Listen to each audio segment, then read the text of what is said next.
My girlfriend posted Instagram stories all night, girls' night, but her location showed a male co-worker's address 40 miles away. I didn't confront her, just quietly packed her belongings, changed the locks, and left everything in her best friend's driveway with a note. When she got home at 3 a.m., original post, I, 28 male, have been with my girlfriend for 2 years. We moved into my apartment together about 10 months ago. I say my apartment because I've been on the lease since before we met, and when she moved in, I added her as an occupant, not a co-tenant. My name is on everything: utilities, internet, the lease itself. She contributes to rent, but legally, it's my place. This matters because of what I discovered last Saturday night. She told me she was going out for a girls' night with her best friend and a few other women from her friend group. Said they were going to dinner and then maybe a bar downtown. Don't wait up, probably crash at her friend's place, so they could keep drinking without worrying about driving. Cool. I trust her. Or I did. Here's the thing about me. I'm not a jealous guy. I don't check her phone. I don't interrogate her about where she's been. I don't track her location obsessively. But I do have Instagram, and I do look at stories when I'm bored on a Saturday night alone. Around 9 p.m., she posted a story. Champagne glasses clinking, caption, girls' night. Bottle with popping cork, love these ladies. The location tag said a trendy restaurant downtown. Normal stuff. At 10:30 p.m., another story. Group selfie at what looked like a bar. Everyone laughing, same caption energy. Location tag, a popular cocktail lounge. At 11:45 p.m., another story. Her alone in what looked like a living room. Glass of wine, caption, perfect night with perfect people, 2 hearts, no location tag this time. Here's where it gets interesting. Her Snap map was still on. We'd set it up months ago when she was nervous about driving alone at night. She wanted me to be able to see where she was in case anything happened. She never turned it off, and honestly, I rarely checked it. But something about that last story nagged at me. The living room didn't look like her friend's apartment. The decor was different. The couch was leather, and her friend has that velvet sectional thing. So I checked Snap Map. She wasn't downtown. She wasn't at her friend's place. She was at a residential address 40 miles outside the city. I stared at my phone for a solid minute, trying to make sense of it. Maybe she went to someone else's house. Maybe there was a party I didn't know about. Maybe the map was glitching. I Googled the address. It came up linked to a LinkedIn profile. A man's name. Someone who worked at the same company as my girlfriend. Not just any coworker. The coworker. The one she'd mentioned a few times in passing. Always casually, always dismissively. Oh, he's annoying. He's always trying to make conversation. He's kind of awkward, honestly. She was at his house. At midnight. On a girls' night. I sat there for maybe an hour, just processing. Running through scenarios. Maybe there's an innocent explanation. Maybe a bunch of people went there. Maybe it's not what it looks like. But deep down I knew. The fake location tags. The solo story with no friends visible. The 40-mile drive to some random coworker's house when she was supposed to be downtown with her girls. I didn't call her. I didn't text. I didn't confront her in any way. Instead, I started packing. Her stuff wasn't that extensive. She'd moved in with clothes, some books, bathroom supplies, a few decorative items. Most of the furniture, electronics, and kitchen stuff was mine from before she moved in. I was methodical. Folded her clothes neatly into the suitcases she'd brought when she moved in. Boxed up her toiletries, her books, her throw pillows, the framed photos she'd hung up. By 1:30 a.m., everything that belonged to her was packed. 6 boxes, 2 suitcases, a garment bag. I loaded it all into my car and drove to her best friend's house, the one who was supposedly hosting this girls' night. The best friend lived about 15 minutes away. I pulled in the driveway, unloaded everything onto the front porch, and left a note on top. These belong to your friend. She can explain why they're here. Don't contact me. Then I drove home, called a 24-hour locksmith, and had the locks changed by 2:45 a.m. I turned off my phone and went to sleep. At 3 a.m., according to the doorbell camera I'd installed last year, my girlfriend arrived home. She tried her key. It didn't work. She tried again and again. Then she started knocking, then pounding, then ringing the doorbell repeatedly. I didn't answer. She called me 18 times between 3:15 and 4 a.m. Texted me probably twice that many times. I didn't read any of them until the next morning. When I finally turned my phone on around 10 a.m., I had 23 missed calls from her, 14 missed calls from her best friend, 8 missed calls from her mom, 1 missed call from a number I didn't recognize.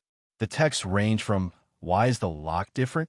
to "What is going on?" to "I'm calling the police if you don't answer," to "Please just talk to me," to "You're being insane." She'd also posted on Instagram a tearful selfie with the caption, "When you think you know someone." Broken heart. Interesting framing. I responded to one text from her. "Your belongings are at your best friend's house. Your portion of this month's rent will be refunded to your Venmo. We're done." Then I blocked her number. Update 1, 4 days later. The fallout has been something. After I blocked her, she went through everyone she could think of to reach me. Her best friend texted me asking what the hell happened and demanding I explain myself. Her mom left me a voicemail, which I listened to once and then deleted, calling me cruel and vindictive for throwing her daughter's things on the street like garbage. For the record, I placed her belongings neatly on a covered porch at the house of her supposed best friend during a dry night. Nothing was damaged. Nothing was stolen. It was the most considerate way I could think of to remove her from my life without a dramatic confrontation. But that's not how they were spinning it. According to the mutual friends who reached out, my ex was telling everyone that I snapped, that I threw her out in the middle of the night for no reason, that she came home to find herself homeless with no warning. She was playing the victim hard.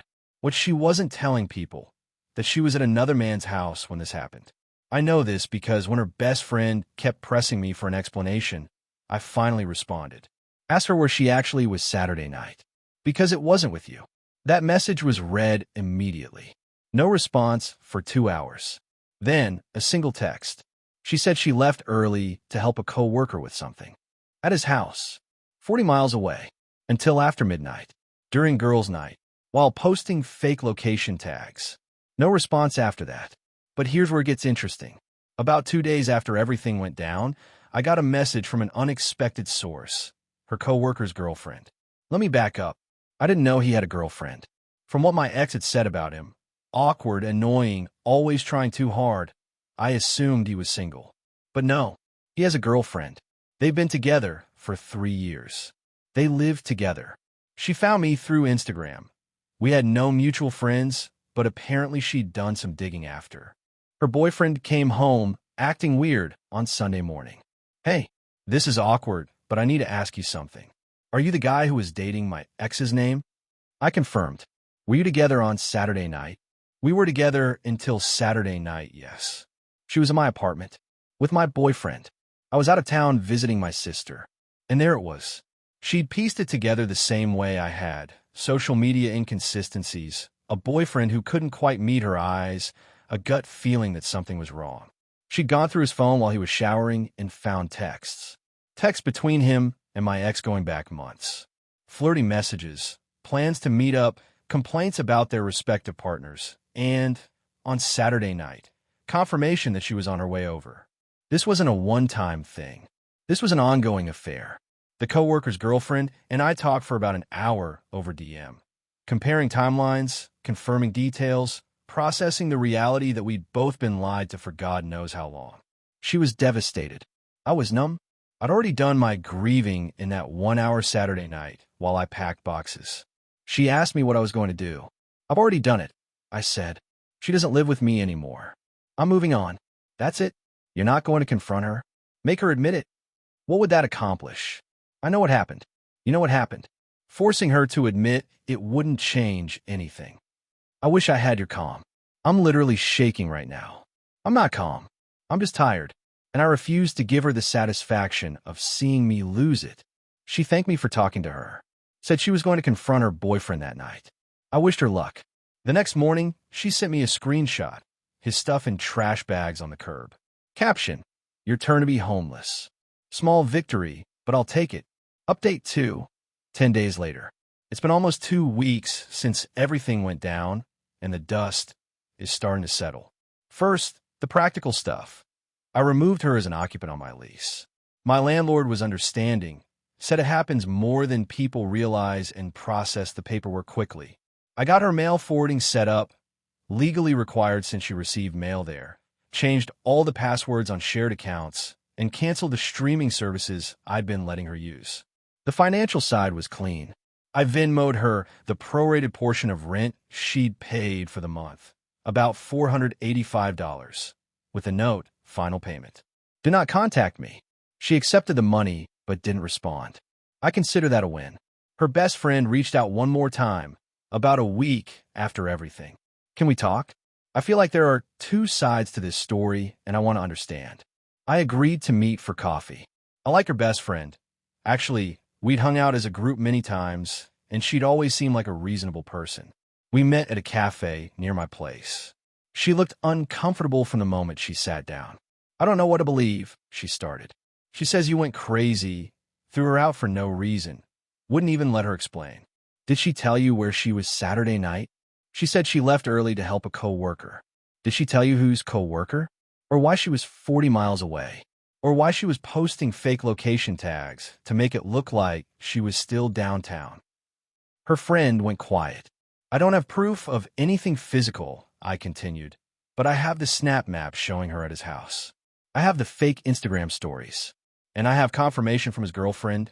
Yes, he has a girlfriend, that they've been messaging for months and that she was at their apartment while the girlfriend was out of town. She never mentioned any of this. I'm sure she didn't. Why didn't you just talk to her?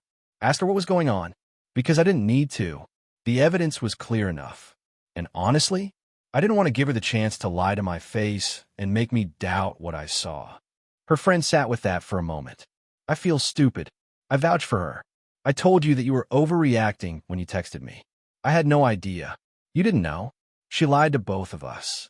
She's still lying. She's telling everyone you were controlling and paranoid, that she had to walk on eggshells around you, that this was the final straw in a pattern of abusive behavior. I laughed. I couldn't help it. Me? Controlling? I never checked her phone, never questioned where she was going, never told her who she could or couldn't see.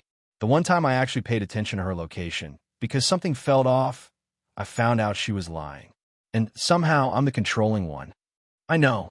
I told her it didn't add up. What did she say? She said you were good at hiding it, that you made her feel crazy for having concerns. Classic Darvo. Deny, attack, reverse victim, and offender. I'd read about it, but never experienced it so directly. I'm not going to defend myself to people who've already made up their minds, I said. The people who know me know I'm not that person. The people who believe her version. I can't change their minds, and honestly, I don't need to. Her friend nodded slowly. I believe you, for what it's worth. I've seen you two together, and you were never anything but supportive. This whole thing just doesn't fit. Thank you. That actually means a lot. We finished our coffee. She apologized for the initial text she'd sent defending my ex. I told her not to worry about it. She was being a loyal friend based on incomplete information. That's not a crime. Final update, 3 weeks later. It's been about a month since girls' night. Here's where everything stands. My ex has fully committed to the victim narrative. According to mutual friends who still talk to both of us, she's telling everyone that I was emotionally abusive, that I isolated her from friends, and that throwing her out was the final act of control. She's positioned herself as someone who escaped a toxic relationship. The irony is almost funny. Almost. The co-worker, meanwhile, is dealing with his own fallout. His girlfriend actually followed through on kicking him out. From what I've heard through the grapevine, the co-worker's girlfriend and I have stayed loosely in touch. He's staying with a buddy and trying to win her back with apologies and promises to change. She's not having it. Good for her. As for whether my ex and the co-worker are together now, I genuinely don't know, and I genuinely don't care. Their relationship was built on lies and betrayal. If they end up together, they deserve each other. If they don't, that's also fitting. Either way, it's not my problem anymore. What I do know is this. I handled the situation exactly the way I wanted to. I didn't scream. I didn't cry. I didn't beg for explanations or give her a chance to gaslight me into doubting what I saw. I gathered the evidence, confirmed my suspicions, and acted decisively. Within 6 hours of discovering her location, she was out of my apartment and out of my life. Some people have said I was cold for not confronting her. that I owed her a conversation, an explanation, a chance to defend herself. I disagree. She owed me honesty. She owed me respect. She owed me the basic decency of not lying to my face while spending the night at another man's house. She broke that contract first. The moment she sent those fake location tag stories while actually being 40 miles away with someone else, she forfeited any right to a conversation. What I owed myself was protection. From her lies, from her manipulation, from whatever narrative she would have spun if I'd given her the chance. By acting quickly and cleanly, I controlled the situation instead of letting her control me. Her best friend has become something of an ally, weirdly enough. She's distanced herself from my ex, said she can't be friends with someone who lies that easily, and we've grabbed coffee a couple more times. She's given me insight into my ex's pattern of behavior that I didn't have before. Apparently, this isn't the first relationship she's sabotaged with cheating. It's the third. She's always the victim, her friend said. Every breakup is someone else's fault. Every relationship ends because the guy couldn't handle her, or was too controlling, or didn't appreciate her. It's never her. I'm glad I got out when I did. The doorbell camera footage, by the way, is still saved. Her pounding on the door, trying the key over and over, the dawning realization that she couldn't get in. I don't know if I'll ever need it, for what exactly, but it's there. Documentation of the moment when her lies caught up with her. I'm not dating anyone right now. Not looking honestly. This whole experience has reminded me that trust is fragile and that some people are really, really good at hiding who they are. I'd rather take my time and find someone genuine than rush into something and end up here again. My apartment feels different now. Emptier in some ways. Her throw pillows are gone, her books, the little decorative touches she added. But also cleaner, somehow. More mine. I've rearranged some furniture, bought a few new things, made the space feel intentional again. Last week, I watched a movie on my couch, the same couch where I sat while her Snap Map showed her at someone else's house, and felt genuinely at peace.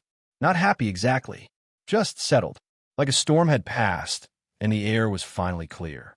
She's still posting on Instagram. Inspirational quotes about surviving toxic relationships, and knowing your worth, and choosing yourself. The comments are full of heart emojis, and "you're so strong, babe," messages from people who have no idea what actually happened. Let them have their version. I have the truth, and I have my peace.